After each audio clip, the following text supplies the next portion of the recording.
Abooluganda Mukama yeebazibwe amanya bulamu Viki nabukeera njagala okwogerako naawe omukyala oba omwami oba omwana yenna oba omuntu yenna mpuliriza. Njagala kwogera ku kibayita obuteralikirira.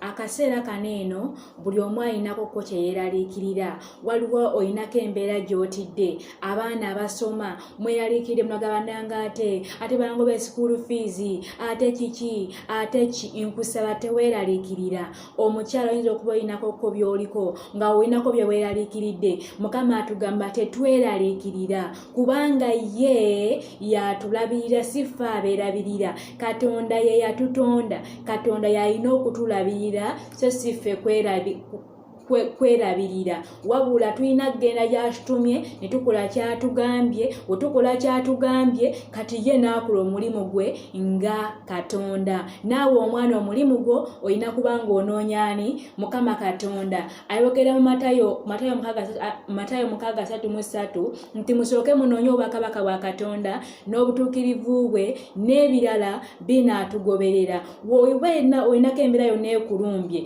gwe noonya Mukama, gaye Mukama embeera eno weeri naye nze nsigadde nkola ki? Ntambulira kubanga agenda okubeera ng'okola ki? Ng'onnyamba.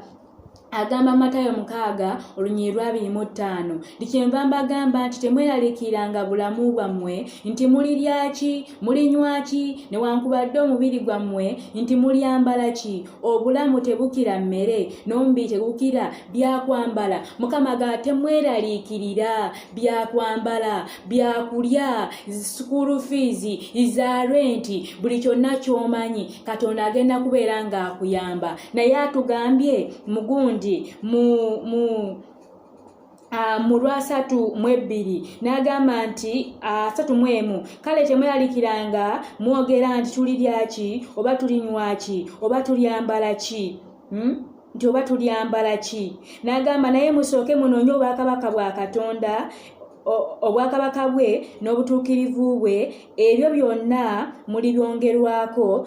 Okitegeera.